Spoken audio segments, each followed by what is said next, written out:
Il est temps de faire le point sur la plateforme Trade Republic et de voir un petit peu où est-ce que j'en suis vis-à-vis de mon portefeuille et de mes actions. Sachant que j'ai rentré d'ailleurs des nouvelles actions et j'ai renforcé une action, du moins l'action que je préfère le plus, avec un gros billet ces derniers temps. Si on commence à regarder le portefeuille, j'ai une valeur de 4908,50, voilà, ça fluctue, 4908 euros. Si on regarde sur un mois, j'ai une plus-value de 187,02 euros, soit 3,96%. Si on va sur le maximum, actuellement sur mon portefeuille, j'ai une plus-value de 34,86%, soit 1268 euros. C'est dans ces cas-là qu'on se dit qu'investir en bourse sur du long terme, c'est plutôt pas mal. Alors, on se remet sur un mois. On va commencer à regarder un petit peu les actions que j'ai en portefeuille. J'ai du Apple avec 3,17 actions. On va regarder même directement les sociétés, voir un petit peu où est-ce que c'en est. Bon, Apple est quand même déjà assez haut sur un an. Et si on va sur le maximum, autant vous dire que Apple est vraiment haut sur le maximum. C'est une société que j'ai rentrée en portefeuille il y a déjà un moment, mais là, j'ai refait un petit achat plus imposant, ce qui fait que j'ai 724,10 euros d'investis sur la position Apple, donc sur la société Apple directement, pour une performance de 37,97 euros, soit 5,53%. Je possède 3,17 actions, un prix d'achat moyen de 216,28. Autant vous dire qu'on est quand même assez haut, 216. On va pas arriver à descendre, 224, 213, ouais, à peu près sur le bas de la mèche, 224, 220, 200. Ouais, on est quand même assez haut, quoi. On est sur quasiment des plus hauts. Ici, on regarde, ça représente 14,75% de mon portefeuille. Et comme on peut voir ici, ma prochaine exécution sera dans 4 jours. Ensuite, Coinbase. Si on va faire un tour sur Coinbase, quand on regarde sur un an, bon, sur un an, c'est plutôt correct. Si on regarde sur 5 ans, c'est plutôt correct aussi. On fait partie quasiment des plus hauts, sachant qu'on a eu des plus bas ici vers vers 31, 46, 31, 32, 33. Bon, actuellement, ça cote aux alentours de 272,45 euros. C'est pas dégueulasse. Si on regarde d'ailleurs mes positions dessus, j'ai 616,11 euros d'investis. Wow, une performance de 341,11 euros de positif, soit 124%. Bien sûr, je le rappelle, ce sont des plus-values latentes car je n'ai rien fermé. Tant que je n'ai clôturé aucune position, je n'ai pas gagné ni perdu d'argent, que ce soit dans un sens ou dans l'autre. Je possède 2,26 actions, je les ai achetées à 121,54 prix moyen. 121 on doit être par là, non? Qu'est-ce que 130? Ouais, un petit peu plus bas même. Allez, hop, 130, 118... 130, 118, bon à peu près par là où j'ai la souris donc. Ce qui en soi est plutôt pas mal, ça représente 12,55% de mon portefeuille et on peut voir que la prochaine exécution de mon plan d'investissement aura lieu elle aussi dans 4 jours. Continuons, qu'est-ce que nous avons? Du Walt Disney. Putain, j'ai été dans le rouge pendant un moment sur Walt Disney, ça y est je suis repassé dans le vert et en plus je suis dans le vert mais on n'est pas sur les plus hauts. On a eu un plus haut ici à 164,54, on est à 104,90, on a encore à peu près 60 euros de delta qu'on peut encore aller chercher à la hausse et après on rentre sur des prix potentiellement inconnus sur les 5 dernières années qui peuvent être encore plus élevés. J'ai 462,82 euros de mon portefeuille dessus. La performance, je suis à 36,80 euros, soit 8,64%. Et j'ai 4,41 actions en portefeuille pour un prix d'achat de 96,56 euros. Autant dire que le prix d'achat est quand même assez proche du prix que j'ai actuellement. Et ça représente 9,43% de mon portefeuille. Ensuite, on a du MSCI World Quality Dividend. Ici, sur un jour, ça grimpe. Sur 5 ans, pareil, ça grimpe à fond les ballons. Performance de 71,70 euros pour un total de 453,70. 18,77% de positif sur cette action, du moins sur cette ETF. Je possède 65,27 parts de cette ETF pour un prix d'achat de 5,85. 5,85, vous voyez ici on est sur les 6. 5,98, 5,85. Ici le prix moyen, là où j'ai le point. Ouais, ça fait quand même un petit peu haut. On est plus haut qu'ici ou pas? Si on regarde 5,77, on est plus haut que les derniers plus hauts qu'il y avait eu, où ça a tapé 2 fois ici, comme on peut le voir sur le graphique. Ce qui en soi, forcément, vu que je continue de rentrer en DCA dessus, le prix ne fait que grimper. Mon prix d'achat, lui, va continuer de grimper potentiellement tout doucement. Et donc, ça représente 9,25% de mon portefeuille. Le S&P 500 en accumulatif, celui-ci, si on regarde, hop, sur un an, sur 5 ans même, oh putain, c'est incroyable, j'adore les marchés, ça part en bas à gauche, ça finit en haut à droite. Ça a commencé à, si on regarde, 38,99, c'était en 2020, en mars 2020 à 38,99. Vous faites 5 ans plus tard, on n'est pas encore au mois de mars, mais on se rapproche facilement du mois de mars, 5 ans plus tard, 114, boum.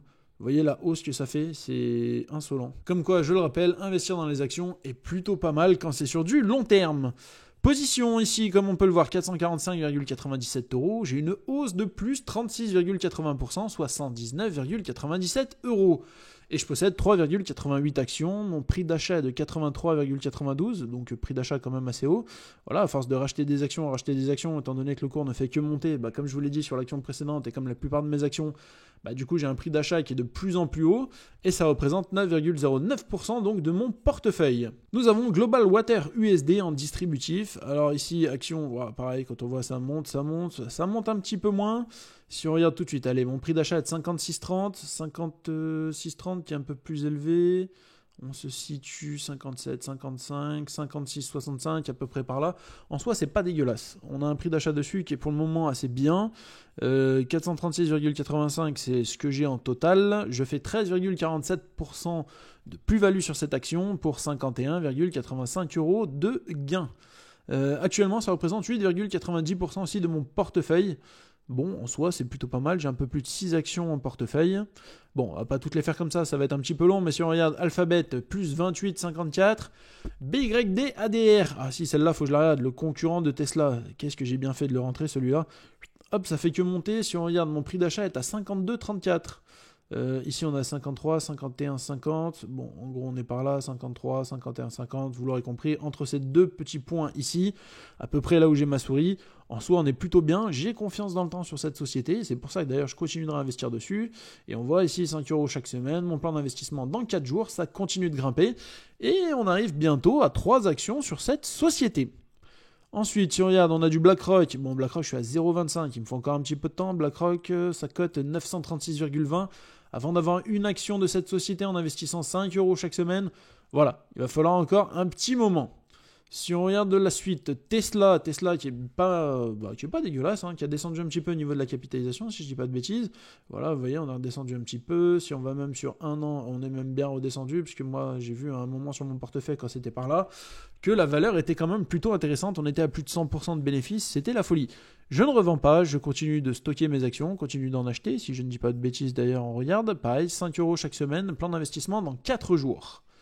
Si on regarde la compagnie Saint-Gobain, ici la société qui fait du verre, société française, 2,16 actions, une plus-value de 27,37%, ce qui en soi est plutôt pas mal aussi. Pan-Africa Euro avec une plus-value de 14,34%, Realty Income où là je suis en négatif. Si on regarde un peu Realty Income, voilà, ça a été un peu compliqué. On est monté, hop, on est en train de redescendre, on est remonté un peu, on est en train de latéraliser ou potentiellement redescendre un peu. À voir ce que ça va donner sur cette société. Le seul avantage, c'est qu'on perçoit des dividendes tous les mois. Donc ça, c'est quand même cool. Mais le cours de l'action, lui, ne fait que chuter. Puisqu'on voit moins 11,40. En soi, c'est pas la folie. Et pareil, dessus un plan d'investissement de 5 €, donc toutes les semaines. Prochain plan d'investissement dans 4 jours. Et comme on a pu voir, je possède 3,84, un truc comme ça. Oui, 3,84 actions en portefeuille. Ensuite, on a du Amazon.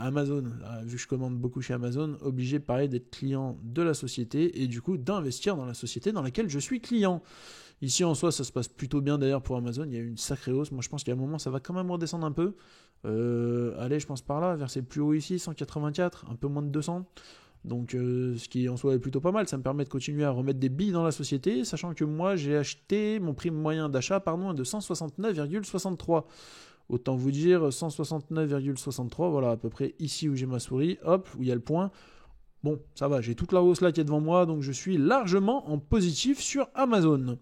Si on regarde après la suite, Netflix, dessus plan d'investissement aussi, je suis à 0,02 actions, je n'ai que 20,68 € d'investis, je l'ai commencé il n'y a pas très longtemps, et pour autant je suis déjà en positif de 38,21%. Autre société que j'ai rentrée en portefeuille il n'y a pas si vieux, je vous en ai parlé justement sur la dernière vidéo concernant Trade Republic, c'est la société Costco. Ça y est, je suis client de Costco, je paye un abonnement, car le principe de Costco c'est de payer un abonnement annuel pour pouvoir rentrer dans la société et acheter les produits qu'ils vendent justement dans cette société. C'est un espèce de grand hangar avec pas mal de produits qui valent le coup, qui sont pas trop chers. À chaque fois que j'y vais, il y a toujours de plus en plus de monde. Les produits sont toujours plutôt pas mal. Je continue de faire des bons chariots à 500-600 balles à chaque fois que je vais sur place. Donc en soi, je trouve que c'est plutôt cool comme principe. Et il y a aussi autre chose, c'est que l'endroit où on peut récupérer les cartes d'abonnement est toujours plein à craquer. Ça veut dire qu'il y a toujours autant de personnes qui vont faire leurs courses chez Costco, qui remplissent leur chariot, qui prennent un abonnement. Donc pour moi, c'est un modèle économique plutôt sympa et qui, je pense, devrait continuer de faire performer la société dans le temps. Bien sûr, à voir comment ça va se passer. Là, on est déjà sur des plus hauts sur 5 ans, donc je voulais pas mettre un gros billet. Mais si l'action venait à chuter un peu, autant vous dire que moi, je vais rentrer directement avec une grosse somme. On voit là, j'ai 347,10 € disponibles sur la plateforme Trade Republic pour pouvoir investir. Ça va quand même assez vite parce que si je dis pas de bêtises, j'ai à peu près 300 ou 350 € par mois qui sortent sur la plateforme en investissement automatique. Donc tous les 3 mois, en gros, ça me fait à peu près 1000 € d'investis sur la plateforme Trade Republic. Ce qui en soi est quand même plutôt un bon budget. Et après, pour finir, MSCI World USD en accumulatif. On voit dessus, j'ai 10,02 €. Donc pareil que Costco, j'ai investi sur la société. Ici on est qu'à 0,21% donc de rendement actuel. Si on regarde d'ailleurs le graphique sur 5 ans, pareil, en bas à gauche, en haut à droite, on aime les graphiques qui partent dans ce sens. Voilà, ce qui fait que du coup je suis plutôt assez bien diversifié, je trouve, sur la plateforme directement, quand on peut voir. Maintenant, à voir si je rajoute encore une autre société ou pas. Je pense potentiellement pouvoir en rajouter peut-être 2 dans mon portefeuille.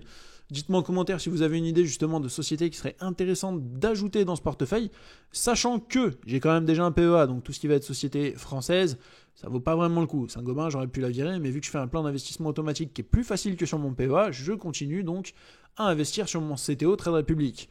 Et d'ailleurs, petite chose, je vous en ai déjà parlé aussi, mais c'est que le PEA est disponible sur Trade Republic. Donc si vous voulez investir directement et être éligible au PEA pour les Français du moins, vous pouvez le faire directement sur la plateforme. Petit avantage, c'est qu'en plus, vous avez un RIB maintenant qui est français. Voilà, j'espère que cette vidéo vous a plu. N'oubliez pas de vous abonner, mettre un like si c'est le cas. Et surtout, n'oubliez pas que ensemble, on devient un peu moins pauvre.